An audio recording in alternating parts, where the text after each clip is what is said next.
বাকশাল গঠন করে যখন দুটি সরকারি আর সরকারি নিয়ন্ত্রণে নিয়ে আসা দুটি স্বাধীন সংবাদপত্র মোট চারটে ছাড়া আর সবগুলো সংবাদপত্র বন্ধ করে দেওয়া হলো, তখন এই বিষয় নিয়ে বিবিসি বাংলা বিভাগের প্রযোজক সিরাজুল রহমানের এক সাক্ষাৎকারে শেখ মুজিবুর রহমান বলেছিলেন, আমার দেশে ফ্রি স্টাইলে চলবে না।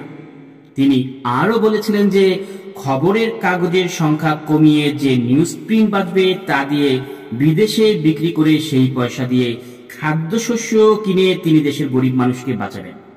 ততদিনে কিন্তু 1974-এর দুর্ভিক্ষ, যাতে 30,000 লোক মারা যাওয়ার কথা সরকারিভাবেই স্বীকার করা হয়েছিল, পার হয়ে গেছে বাংলাদেশে।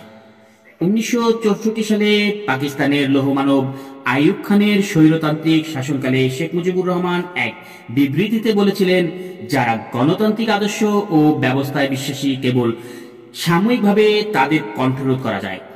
অত্যাচার ও নিপীড়ন যদি বন্ধ না হয়, গণতন্ত্র যদি পুনরুজ্জীবিত করা না হয়, যদি কর্তৃপক্ষ গণতান্ত্রিক আন্দোলন চলতে না দেন, তাহলে তাদের জেনে রাখা উচিত তেমন পরিস্থিতিতে জনসাধারণ অগণতান্ত্রিক ব্যবস্থায় বেছে নিতে পারে। আর যদি তেমনটি ঘটে, তাহলে সেটা হবে এদেশের রাজনৈতিক ইতিহাসের সবচেয়ে দুর্ভাগ্যজনক অধ্যায়। অথচ দেখা গেল সারা জীবন তিনি যা যা বলেছেন, চর্চা করেছেন এবং যেসব গণতান্ত্রিক সংস্কৃতির জন্য লড়েছেন, সেগুলো প্রতিষ্ঠা করতে গিয়ে মাত্র 2-3 বছরেই তিনি বিরক্ত হয়ে পড়েছেন। বাকশাল পদ্ধতিতে ভারতের সায় ছিল বলে অনুমান করা যায়, কেননা ভারতের তৎকালীন ক্ষমতাসীনরা বাংলাদেশে বহুদলীয় গণতন্ত্রের অবলুপ্তি ও বাকশাল প্রবর্তনকে অভিনন্দন জানিয়েছিলেন। শেখ মুজিব তার নয়া পদ্ধতি বাস্তবায়নের লক্ষ্যে যে সকল কর্মসূচি ঘোষণা করেন, সেগুলো ছিল: 1. প্রতি গ্রামে বাধ্যতামূলক বহুমুখী সমবায় সমিতি গঠন। ধাপ ভিত্তিতে পাঠশালা পরিকল্পনাধীন এর অস্তিত্ব থাকবে। 500 থেকে 1000 পরিবারের সমন্বয়ে একটি সমবায় সমিতি গঠন করা হবে। সমবায়গুলো দেশের সর্বনিম্ন অর্থনৈতিক ইউনিট হিসেবে বিবেচিত হবেন এবং এগুলো গঠনের সাথে সাথে সকল ইউনিয়ন পরিষদের অস্তিত্ব বিলুপ্ত হবে। সার ও ত্রাণ সামগ্রী বিতরণ এবং পূর্ত কর্মসূচি পরিচালনা সহ সরকারি সকল সাহায্যমূলক তৎপরতা এই সমবায় প্রতিষ্ঠানগুলোর মাধ্যমে পরিচালিত হবে। জমির উপর বিদ্যমান মালিকানা ব্যবস্থা অক্ষুণ্ণ রাখা হবে, তবে জমির সমস্ত উৎপাদন বিভক্ত করা হবে 3 ভাগে। এর মধ্যে 1 ভাগ থাকবে মালিকের কাছে এবং বাকি 2 ভাগ যথাক্রমে সমবায় ও সরকারের কাছে।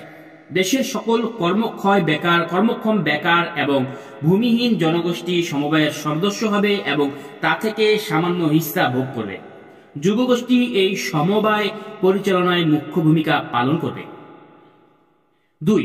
বাকশাল যুব সম্প্রদায়, মহিলা, শ্রমিক, কৃষক এবং সরকারের বিভিন্ন প্রতিষ্ঠানের প্রতিনিধিদের সমন্বয়ে প্রতিটি থানায় একটি করে প্রশাসনিক পরিষদ গঠন করা হবে। পরিষদের প্রধান হবেন একজন গভর্নর। তিনি একজন সংসদ সদস্য বা রাজনৈতিক কর্মী হবেন। এমন কোনো বাধ্যবাধকতা থাকবে না। একজন বিশ্বাসী সরকারি কর্মকর্তাকে গভর্নর হিসেবে নিযুক্ত দেওয়া হতে পারে। জেলা প্রশাসনিক পরিষদগুলো কাজ শুরু করার 1 বছর পর এ ধরনের থানা প্রশাসনিক পরিষদ গঠনের প্রক্রিয়া শুরু করা হবে। 3. বিদ্যমান জেলাগুলো বিলুপ্ত করে প্রতিটি মহকুমাকে একটি জেলায় পরিণত করে তাকে জনগণ, বাকশাল সংসদ সদস্য এবং সরকারি কর্মকর্তা সমন্বয়ে গঠিত নয়া প্রশাসনিক পরিষদের আওতাধীন নিয়ে আসা হবে। একজন গভর্নর এ ধরনের প্রশাসনিক পরিষদের প্রধান হিসেবে স্থানীয় প্রশাসন পরিচালনা করবেন। খাদ্য, শিক্ষা, স্বাস্থ্য, সেচ ব্যবস্থা এবং পরিবার পরিকল্পনা থেকে শুরু করে সকল কর্মকাণ্ড পরিচালনার দায়িত্ব প্রশাসনিক পরিষদগুলোর উপর ন্যস্ত করা হবে। জেলা প্রশাসক পরিষদের সচিব হিসেবে কাজ করবেন। জেলা ম্যাজিস্ট্রেট ও পুলিশ সুপার সহ সরকারের সকল জেলা পর্যায়ের প্রতিষ্ঠান পরিষদের মাধ্যমে নিয়ন্ত্রিত হবে। জেলায় নিযুক্ত সেনাবাহিনী, জাতীয় রক্ষী বাহিনী, বিডিআর, পুলিশ ইত্যাদি ফোর্স গভর্নরের নিয়ন্ত্রণে পরিচালিত হবে।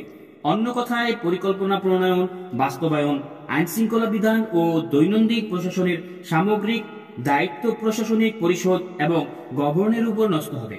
জেলা প্রশাসনিক পরিষদ কেন্দ্রীয় সরকারের সরাসরি নিয়ন্ত্রণে থেকে কাজ করবে। এগুলো সবাই প্রশাসনিক বিকেন্দ্রীকরণের একটি পর্যায় হিসেবে গণ্য হবে। 4.